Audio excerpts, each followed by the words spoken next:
et bienvenue au 54e épisode de What is Love podcast. Je m'appelle Meggy. Moi, ça y Tata. On est ravis d'être de retour. Ça fait un bon moment et on a un épisode pour vous qu'on espère que vous allez trouver très intéressant. À tout à l'heure.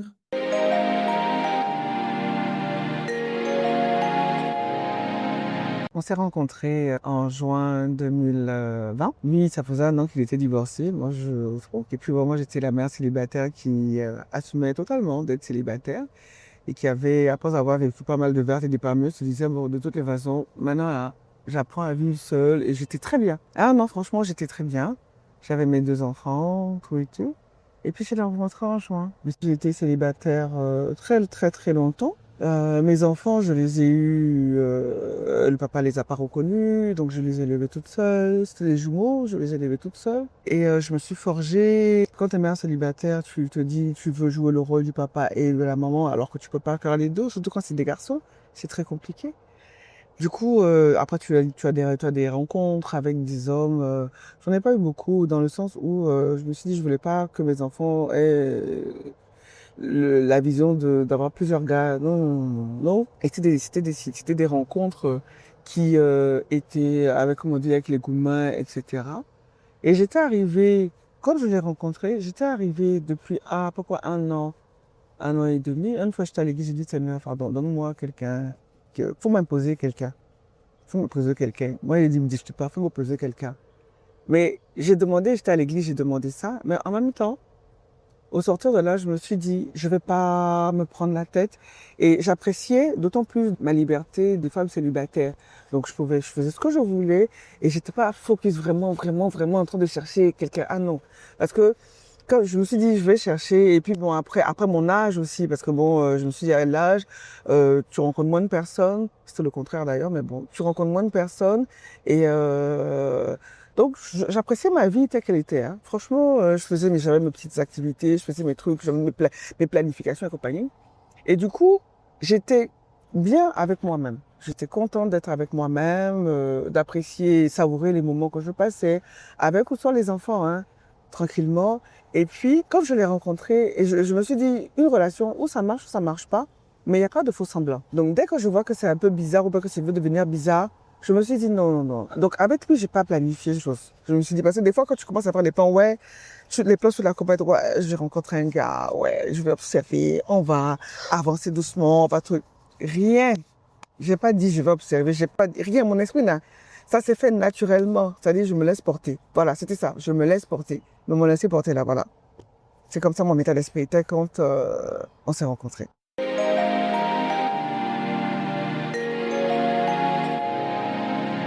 On s'est rencontrés par intermédiaire d'amis. On a un ami qui avait une cave à vin et et donc il y avait plusieurs groupes et moi quand je l'ai vu, il était dans son coin quelque part là-bas. Et puis moi j'étais avec ma bande et puis il est passé. Je dis ah, il est pas mal hein, ce gars-là. Bref, donc et puis il est passé. Mais moi j'ai continué et après je me suis dit bon. Et puis lui aussi il a dit à son ami ah elle est pas mal aussi la go là. Et puis quelques semaines plus tard en échangeant je disais à notre ami en commun je dis ah mais tu que t'es chez toi la dernière fois elle est pas mal. Il dit ah mais lui aussi il a dit la même chose. Mais je peux lui donner ton numéro. J'ai dit oui vas-y. Et puis en juillet dès qu'il a eu mon numéro très rapide lui il est très proactif là. Tout de suite il m'a appelé. Et quand il m'a appelé, on s'est donné rendez-vous pour aller faire du sport, aller marcher. Et puis on s'est plus quitté jusqu'à aujourd'hui. C'est exactement ça. Et effectivement, c'est dingue. Moi, quand je suis rentré là, c'était un atelier de dégustation de vin, parce qu'on est amateur de vin, on a ça en commun. Je dis à mon ami, à minuit passé, je le rappelle, la dame, là c'est quoi son truc? Mais j'arrive pas. C'est fou, mais il faut que je la revoie, c'est pas possible, je peux pas. Et il se trouve que pour la petite histoire, je quittais la Côte d'Ivoire, je quittais l'Afrique, je repartais m'installer à l'étranger. Je sortais d'une dizaine d'années, presque une dizaine d'années de vie conjugale très riche, mais c'était également très, très éprouvant, avec beaucoup de montagnes russes. Ça m'a forgé, ça m'a beaucoup enseigné, beaucoup appris. Et ce que j'ai demandé à Dieu à un moment donné de ma vie en 2019, avant de la rencontrer, c'était qu'il me dispose à faire attention désormais aux choses, aux personnes, et que je sois son moyen pour faire du bien. Inconsciemment, consciemment, je voulais plus jamais heurter, faire du mal Parfois, on le fait involontairement parce qu'on est sujet aux victimes de plein de traumas, plein de choses qui traduisent notre parcours de vie. Il y a 2 événements majeurs. Moi, je me suis marié avec mon ex-femme. J'avais une vie relativement paisible. Je suis arrivé en Côte d'Ivoire 2013 par là. Elle est abroad. Elle m'a rejoint après. C'était pas évident. Les problèmes des jeunes couples, les problèmes de préparation au mariage, les problèmes parfois on appelle ça des incompatibilités. Mais la deuxième chose, c'était le rapport à la maternité ou à la paternité dans les foyers en difficulté. C'est un vrai sujet. Moi, parce que j'ai une éducation chrétienne, j'ai jamais vécu ces 8 années de mariage et 10 années de vie conjugale comme une souffrance parce que j'ai pas d'enfants. Au contraire, je suis le papa de tous les enfants, je suis le tonton de tous les enfants, donc j'ai un rapport à la paternité, à la maternité qui est très décomplexé et sans frustration. Et mon ex-femme, on n'a pas eu d'enfants et c'était un vrai sujet et pas mal de choses ont été faites. Je passe les détails des filles et compagnie et tout le reste. Les crises qu'on a vécues sont des crises en rapport avec l'infidélité, en rapport avec le rapport à l'argent, la finance dans le couple, la gestion des priorités et puis le problème de parentalité, le fait de faire ou d'avoir des enfants. Alors, le déclic, c'est la violence conjugale. Moi, je suis un homme pacifique et hyper paisible. Et lorsque un soir, je me suis retrouvé dans une situation où la femme que j'ai épousée, je suis arrivé à porter main sur elle, bagarre conjugale, avec conséquences. Alors là, je vous passe les détails. On a dû repartir avec des opérations chirurgicales à l'étranger pour essayer de rattraper. Je vous promets, c'est désastreux. C'est dévastateur, c'est destructeur. À un moment donné, tu arrives au point où tu te dis, tu n'as pas le droit de vivre. Même là, va finir avec tout ce qui concerne ta vie parce que tu n'en vaut pas la peine. Tu es un déchet. Cette personne t'a rien fait. Et même si elle a fait quoi, tu es censé être l'homme, le leader, le chef de famille. Tu es censé être beaucoup plus dans la conciliation et éviter qu'on arrive à ces extrêmes. Donc, ce déclic-là, la violence conjugale, et il y a un deuxième déclic, les histoires d'infidélité. Tu es marié, tu n'es pas censé avoir un autre corps ou d'autres corps sur lesquels tu t'amuses ou tu fais de l'acteur très, très, très doué, des séances, des scènes érotiques, quoi que ce soit.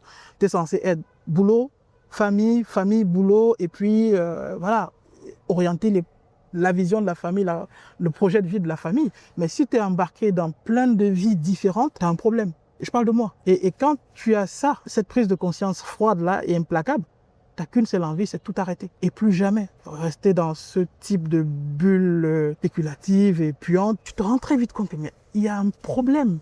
Il y a un vrai problème. Je ne peux pas faire souffrir quelqu'un que je suis censé aider à tendre vers quelque chose, un idéal de vie, et être toi son boulet ou son sable le sable dans son échiquier.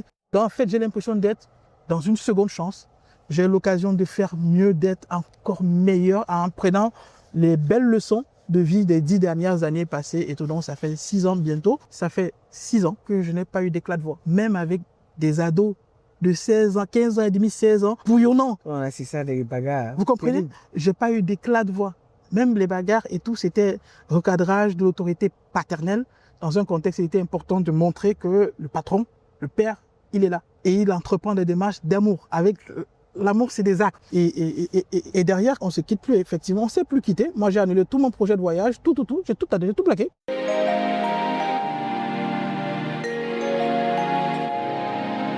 Famille recomposée. On s'est marié il y a 1 an. On a 3 enfants. On a des jumeaux de 22 ans. Le 13 octobre 2003, ils sont nés. Quand on s'est rencontrés, les garçons avaient 16 ans. C'est ça. Comment je fais pour être le pilier sur lequel ils prennent appui? Moi, j'avais pas de soucis. C'était tellement évident et tellement facile, quoi. J'avais pas l'impression de porter quelque chose. C'est léger, ça devient léger. Adorable aujourd'hui. C'était pas évident, hein? Mais c'était chaud, ouais.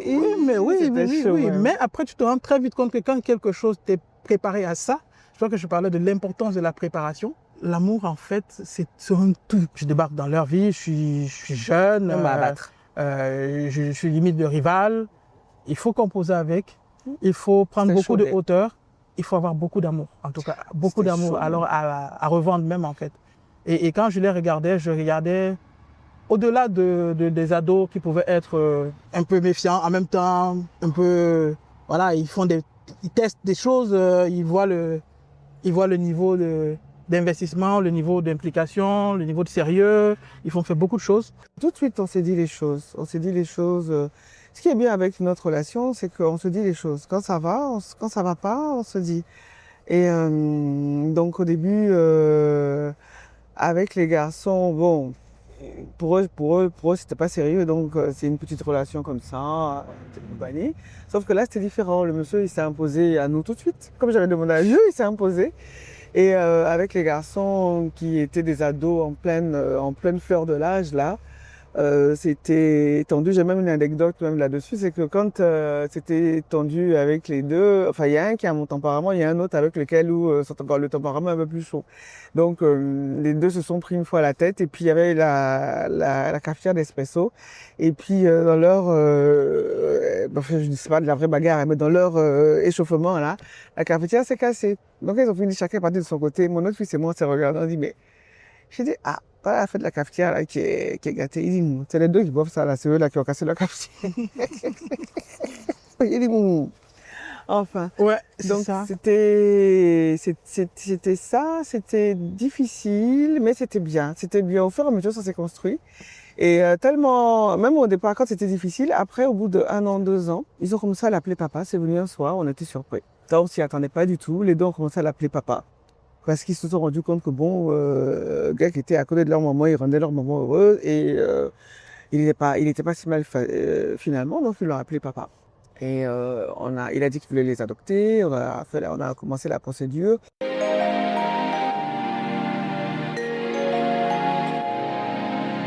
On a traversé des situations.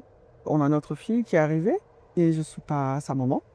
Et donc on va dire que c'était Une infidélité 2020, 2020, c'était 2021. en 2020. En 2020, quand Ça arrivait très tôt. ça arrivait très tôt. On C'est-à-dire, se fréquentait, mais on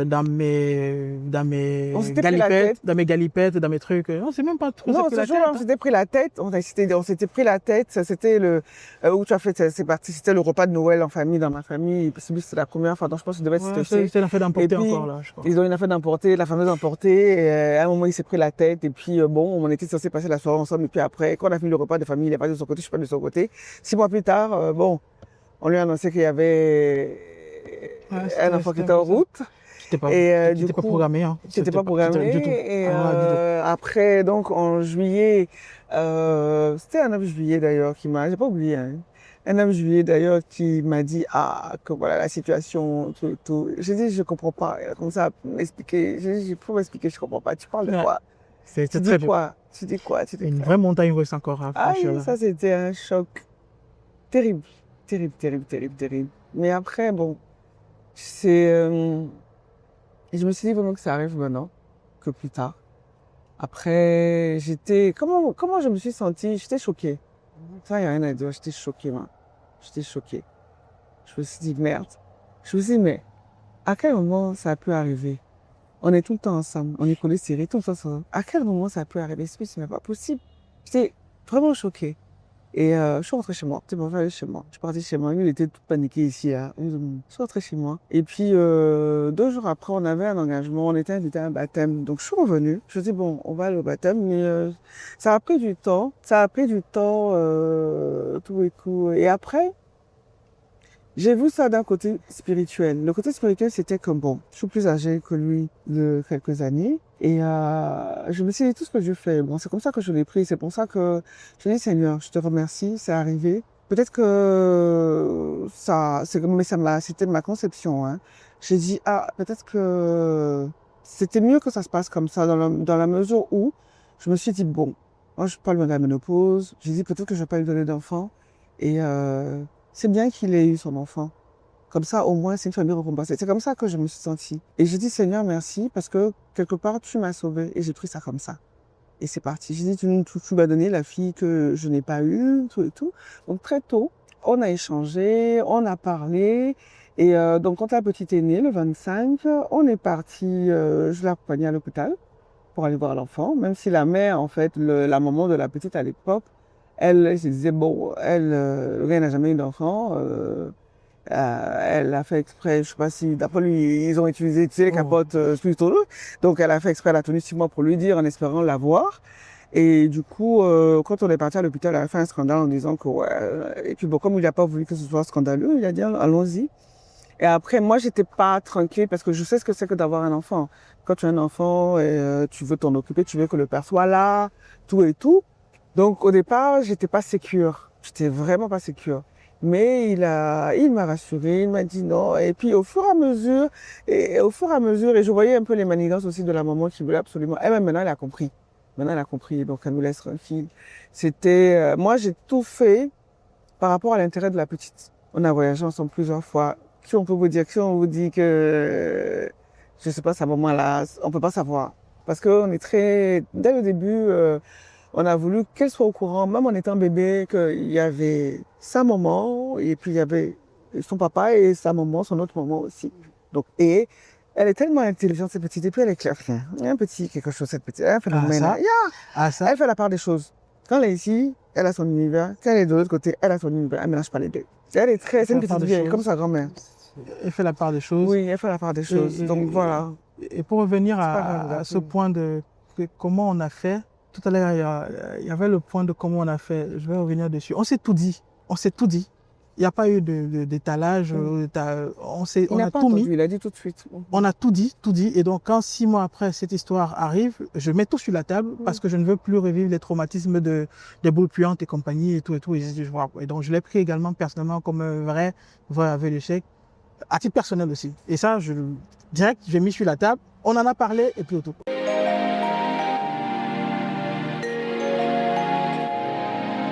J'avais des doutes au départ. En lui, j'avais confiance, même si ce jour-là, quand j'ai appris l'annonce, ça m'a cassé. Ça a cassé même une confiance aveugle que j'avais en lui au départ, parce qu'au départ, j'étais 300%. Là, notre relation, elle a débuté en 2020, donc en juillet 2020. Et un an plus tard, j'ai appris que, bon, il m'a dit que bon, il y avait la petite qui devait arriver. Et elle est née en septembre. Donc moi, j'étais dans la confiance totale et aveugle parce que j'étais amoureuse et je suis toujours amoureuse. Mais j'ai eu une perte de confiance grande. Et j'ai eu des doutes. Et ce qui est bien dans cette histoire, parce que moi, et j'ai pas caché, c'est ça l'avantage, c'est que quand il y a quelque chose, on se cache pas. Et moi, je me disais, moi, en tout cas, les histoires de ça là, je sais comment ça va se passer, je sais comment ça va se terminer, on sait comment ça vient, parce que les histoires voilà. Et du coup, pendant quelques mois, c'est-à-dire avant la naissance de la petite, c'est-à-dire là, il m'a dit j'ai eu des doutes. Après la naissance de la petite, j'ai eu des doutes. Je me suis dit, tout et tout, parce que je voyais l'attitude de la maman. Et je me suis dit, en fait, et je doutais qu'il puisse arriver à s'en sortir. Mais lui, il a été constant du début jusqu'à la fin et il m'a rassuré. Et au fur et à mesure, j'ai repris confiance dans cette situation. Maintenant, après, les hommes, on ne leur fait pas confiance à 300%. Mais c'était sûr, j'ai pris confiance dans cette situation. Et je sais, il m'a démontré par A plus B qu'il est là. On monte en dessin, il est là. Surtout, Après, on fait la part des choses sur beaucoup, en fait. Et c'est pour ça que je dis là, je sillonne beaucoup. Je suis pas dans les crises, crier. Après, je prends ce qui me convient, moi. Ce qui me convient pour mon équilibre, son équilibre. Parce que je sais dont il a besoin, je sais ce dont moi j'ai besoin. Et quand je fais la balance, je mets sur la balance la stabilité par rapport et la constance dans laquelle il était, qui a fait qu'aujourd'hui, bon, les doutes se sont...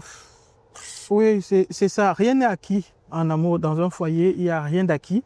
Et chaque jour, moi, c'est une quête permanente. C'est-à-dire, qu'est-ce que je fais aujourd'hui pour créer un équilibre?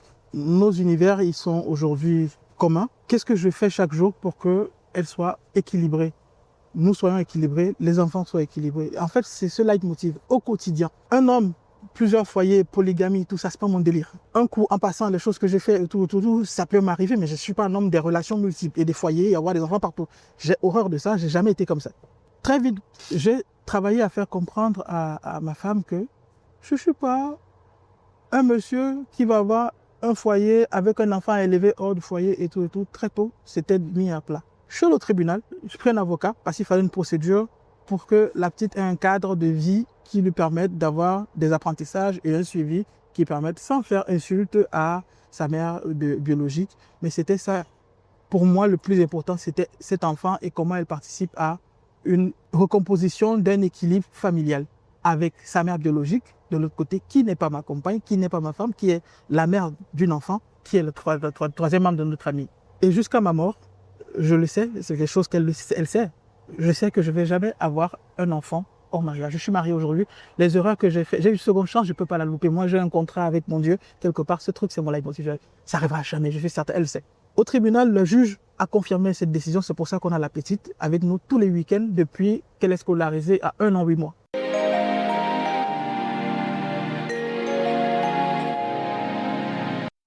Toutes les personnes qu'on fréquente, ils sont convaincus que j'ai des enfants de 22 ans. Et c'est la réponse. Peut-être que quelqu'un qui est là-haut donne à toutes nos espérances, à tous nos attentes, à toutes nos blessures. Je n'en sais rien. Mais je sais un truc, quand je l'ai connu, les enfants n'étaient pas un blocage, encore moins son âge. Moi, je suis tombé fou amoureux, éperdument amoureux de quelqu'un qui a rechangé mon rapport aux choses. Et c'est vraiment ça qui m'a guidé. Et rien n'a ça a tout changé. Et je pouvais encore de nouveau y croire. Vous voyez, et c'est pour ça que je suis plus dans cette seconde phase de ma vie, on va dire, entre guillemets, dans la reconnaissance et dans le fait de chérir chaque moment et de prendre le temps des choses, le temps de ne pas blesser, le temps de faire mieux chaque jour pour que l'autre trouve sa voie. Donc je suis plus une aide en fait. Pour mes garçons, c'est le cas. Pour mon petit-fils, c'est le cas. Et pour la petite histoire, j'ai passé 10 années dans une relation maritale, entre guillemets. J'ai tout eu. Je pense que Dieu m'a tout donné, ce qu'il fallait que j'ai pour cette période de ma vie. Et 1 an après, 2019-2020, je suis père de 2 enfants en l'espace d'1 an, qui m'appellent papa au bout de 2 ans, parce qu'ils se rendent compte qu'ils avaient besoin, comme moi, d'une bouée de sauvetage. Donc on s'est tous trouvés, on s'est tous tirés vers le haut. Et c'est ça, la gratitude et la posture qu'on a par rapport à la vie. C'est ça.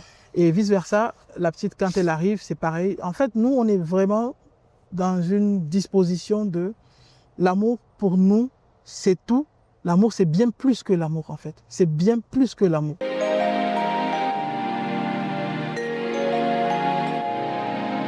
En fait, l'amour, c'est des actes pour protéger au quotidien la confiance et l'équilibre de l'être aimé. Voilà ce qui me vient là. En fait, c'est ça. Je travaille tous les jours avec joie, c'est un plaisir, je ne souffre pas. Je suis hyper serein et épanoui quand je le fais parce que c'est un tel plaisir. J'ai pas de relation ou j'ai pas des envies ou quel que ce soit. La terre entière peut être vidée que j'aurais pas d'envie de refaire un enfant avec la mère biologique de moi. Ça, je le sais au fond de moi, c'est quelque chose qui est en moi, ça n'arrivera plus et je ne serai plus papa. Je le sais. J'en ai 3. Ce qui me fait, c'est que... Vous voyez, ce truc-là, oui, vas-y. On a une anecdote avant que je te coupe. Vas-y, dis-moi. Le coup de notre voisine qui disait... Ouais, notre voisine qui disait... Parce que la dernière fois, il y avait la voisine d'en haut qui a un petit bébé là. Donc, il avait le bébé là. Elle est sortie. Elle dit, hey, tu veux nous refaire ça? C'était l'anecdote. En fait, non, vous voyez un peu, je sais, j'ai 45 balais là. Je sais qu'à mes 70-80 ans, j'aurai 3 enfants. Et petits-enfants, et plus de petits-enfants. Et là, j'ai un petit enfant là, j'ai un petit-fils là. Il a mon nom. Ah ben oui, il a mon nom. Donc, je sais pourquoi Dieu m'a rattrapé. Parce que peut-être je ne serais pas là. Je sais pourquoi je me lève tous les matins. Je le savais avant, mais je n'avais pas de conviction. Maintenant, j'ai cette vision claire. J'ai des provisions qu'il met sur mon chemin tous les jours. Donc, la mère de bébé là-bas, elle sait très bien quelle est sa place. Le juge a tout cadré et tout et tout. Ça arrivera. C'est bon là. On a quelque chose en commun, c'est la petite dernière qui fait partie d'un dispositif d'une famille recomposée avec laquelle on ne transige pas. C'est ma vocation de père. Vous voyez, j'ai qu'une seule femme, elle est là, c'est ma femme, elle est là, elle le sait. Donc aujourd'hui, quand je regarde le corps de ma femme, c'est limite, on se dit souvent c'est le tabernacle, c'est quelque chose de sacré.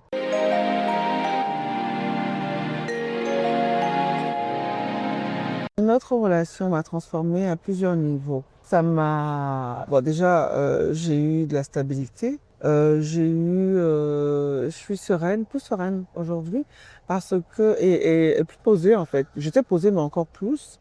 Et j'ai le rapport aux choses qui est différent. C'est-à-dire, avant, j'étais très dans l'émotion, j'ai démarré au quart de tour, tout et tout. Maintenant, je prends plus de recul. Avant de me prononcer, j'écoute, je regarde. Et quand les choses me prennent, que ce soit au boulot ou bien ailleurs, des situations arrivent. Moi, je dis pas les problèmes, mais je dis les situations se présentent comme ça. Avant, j'avais tendance à être...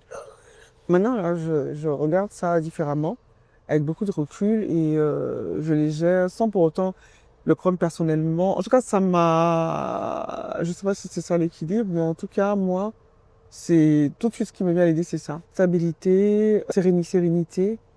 Et j'arrive à gérer au mieux les situations quand elles se présentent sans prendre les choses sans prendre les choses à cœur comme je le faisais au passé. Et voilà.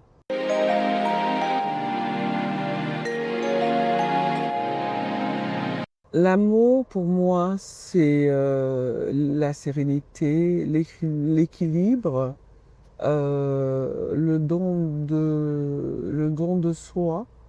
Mais en plus de ça, c'est s'aimer d'abord, en premier, pour pouvoir donner de l'amour. Parce que quand tu ne t'aimes pas, bah, tu donnes pas de la mieux. Donc, c'est s'aimer d'abord, s'aimer soi-même et donner de l'amour à ceux qui vous entourent. En une phrase. Voilà, c'est super. J'abonde dans ce sens et je reviens sur mon propos de départ. J'ai dit que l'amour, c'était travailler à ne pas heurter l'autre au quotidien, avec des petits points concrets, des petites actions concrètes au quotidien. Tu sais ce qui plaît, fait plaisir, tu sais ce qui heurte, tu sais ce qui peut être amélioré, tu sais. L'amour pour nous, pour moi aujourd'hui, tel que je l'éprouve et je le vis au quotidien, c'est cette disposition à travailler au bonheur de l'autre. Et si l'autre est heureux, forcément nous-mêmes, parce que l'autre travaille à ton bonheur. Il y a une réciprocité qui ne dit pas son nom, ça devient une seule chose en fait. Pour moi, c'est ça. C'est une forme de paix. C'est quelque chose qui te vraiment ne heurte pas. Fais tout pour que l'autre soit équilibré et trouve sa voie, son sens, sa plénitude. Dans cette démarche-là, forcément, tu es dans ta plénitude, dans sa plénitude. Moi, c'est comme ça que je le ressens aujourd'hui.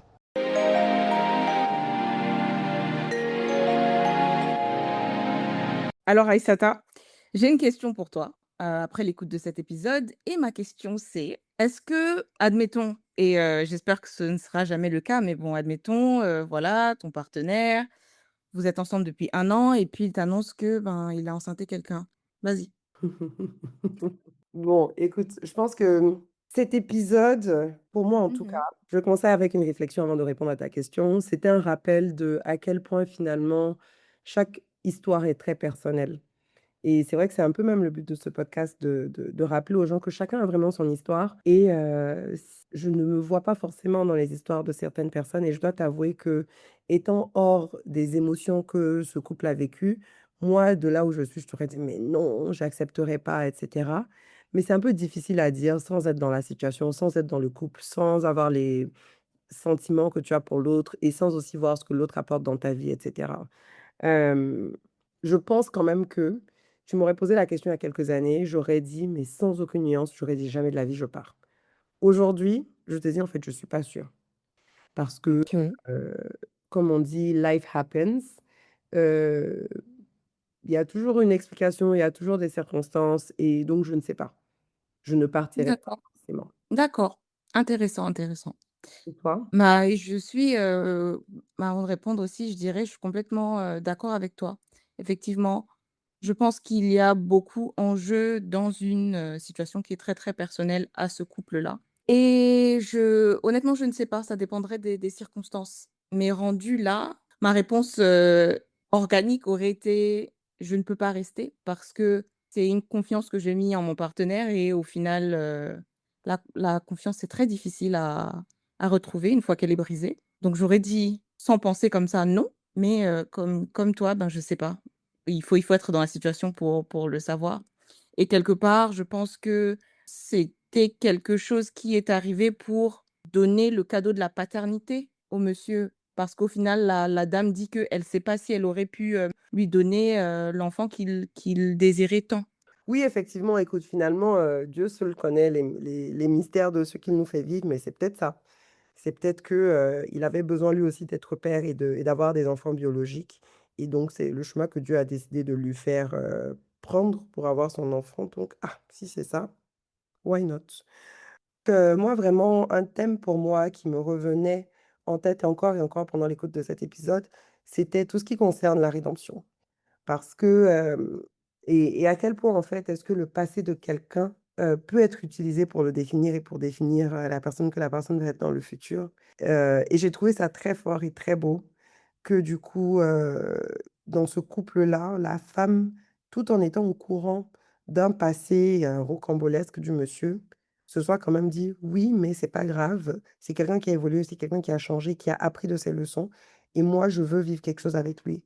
Parce que je sais que Mmh. beaucoup de fois, moi inclus, on va regarder des situations, on va dire: «Non, en fait, les gens ne changent pas, il a fait ci, ça une fois et cetera. Ça veut dire que, ce n'est pas forcément une bonne personne pour moi» et on prend des décisions en se basant sur ça. Mais je pense que souvent, on oublie aussi que demain, ça peut être nous qui allons faire des choses qui sont pas forcément bien et qui allons vouloir aller de l'avant et qui allons devoir faire face, aux autres et devons on va devoir dépendre finalement du pardon des autres, Ouais, devoir dépendre de l'acceptation des autres et personne n'est à l'abri finalement d'être la mauvaise personne dans une histoire. Donc j'ai trouvé ça c'est beau de vrai. voir que, en fait, je vais ramener ça à Dieu encore, mais quelquefois, même si tu as pu vivre des choses qui sont très compliquées, Dieu peut mettre sur ton chemin des gens qui vont te prendre pour la nouvelle personne que tu es. Même si c'est une personne qui finalement n'est pas à l'abri de recommettre des erreurs, tu vois? Parce que là, Mmh. le dernier bébé n'a pas forcément été le plan de base, mais je pense que Dieu a vraiment mis sur le chemin de ce monsieur une femme qui allait être ouverte. Hem, ouverte à lui finalement et donc c'est tant mieux pour eux 2 parce qu'elle aussi, elle explique que la relation l'a changée, l'a impacté positivement et donc on pourrait pas rêver mieux et pour conclure, ça me ramène encore au fait que vraiment les histoires sont personnelles. Parce que j'essaie de me dire: «Mais si ça, c'est ma copine et puis elle vient me raconter tout ça, qu'est-ce que je vais dire?» Mmh. Tu vois? Et puis finalement, Ouais. elle vit un truc qui est beau. Jusqu'à preuve de contraire et ils sont contents, ils sont heureux ensemble. Ça m'a fait penser au cancel culture aujourd'hui et peut-être qu'il y a des cas où il faut qu'on revoie, où les gens qui sont personnellement impliqués revoient. Qui sait? Peut-être qu'il y a la joie au bout de ce tunnel, au bout de ce pardon. Et puis après, le pardon, certes, mais pour les gens impliqués dans la situation, tu as le droit de pas pardonner. Je veux dire, l'ex-femme du monsieur aujourd'hui, bon, je pense qu'ils sont en bons termes aujourd'hui, mais si cette femme décidait que pour X, Y, Z raison, elle ne veut peut-être plus lui parler ou quoi, c'est son droit parce que finalement, c'est elle qui a vécu directement tout ce qui s'est passé. Mmh. Mais après, s'il change, pour ceux qui étaient pas dedans, bon, vous pouvez donner une autre chance à cette personne-là, quoi. Et c'est pour ça que du coup, cancel culture, il y a des fois, je me dis: «Bon, on a des points de vue sur des gens qu'on ne connaît même pas. Est-ce que c'est même à nous d'avoir un point de vue dessus? Parce que c'est des gens Ah ça, qui ne nous concernent pas». ouais, totalement. Ouais, Mais ouais, effectivement, j'oubliais l'aspect de son ex-femme parce que je me concentrais vraiment sur le couple en lui-même, mais c'est vrai que, le fait même, d'être sur de bons termes avec son ex, c'est impressionnant. D'où moi, je suis en train de regarder l'histoire, c'est impressionnant. Je me dis: est-ce que j'aurais eu cette capacité à pardonner?» Encore une fois, c'est personnel, mais ouais. Un autre truc que j'ai trouvé super intéressant, parce que je pense que ça peut être facile d'écouter l'histoire et de se dire: «Ah, les gens peuvent faire des trucs, on pardonne et puis on avance». Mais la dame dans l'histoire, elle a expliqué qu'effectivement, avant d'apprendre que, son époux aujourd'hui avait mis une autre femme enceinte, elle avait une confiance totalement aveugle. Mais depuis lors, elle ne part plus forcément sur la base d'une confiance aveugle. Confiance certes, mais avec un certain niveau de raison. Et à même à un moment donné, elle redit, dans l'épisode: «Ah, les hommes, faut pas tout le temps totalement leur faire confiance». Et pour moi, j'ai trouvé ça intéressant, même important de se rappeler que oui, le pardon, certes, mais une fois qu'on décide d'aller de l'avant avec quelqu'un, il faut quand même ajuster certains paramètres. Du coup, je ne sais pas ce qu'elle fait dans le quotidien pour s'assurer que son gars reste, bien et comme elle veut, mais tu sens en tout cas elle a ajusté sa manière de voir les choses et j'ai trouvé ça important. ouais. Effectivement, je pense que tout, repose sur la manière dont elle voit les choses et peut-être que la prochaine fois, c'est comme elle aura pas de confiance aveugle, elle sera, je moins étonnée, au cas où ça arrive encore, en espérant que ça n'arrive plus. Mais je pense qu'il n'y a rien qu'on ne puisse faire pour s'assurer que quelqu'un ne recommence pas. Mais peut-être que lui, aussi, ce serait, comment est-ce qu'il peut la rassurer ou comment est-ce qu'il peut, montrer régulièrement des preuves d'amour et de confiance, quoi? Ouais, Qui ferait, mieux fonctionner leur couple? ouais, je me dis justement quand même lui de son côté de savoir en fait qu'il n'a pas la confiance aveugle de sa femme, va le Mmh forcer à rester un peu plus sérieux ou à faire attention en tout cas à comment il se mh. comporte. Donc ça aussi c'est Ouais, totalement. en tout cas, finalement, j'ai envie de dire tout qui finit bien, hein. Ouais. pour Ouais. ce couple, pour, les garçons que la femme avait et qui ont maintenant un papa présent. Mmh mh.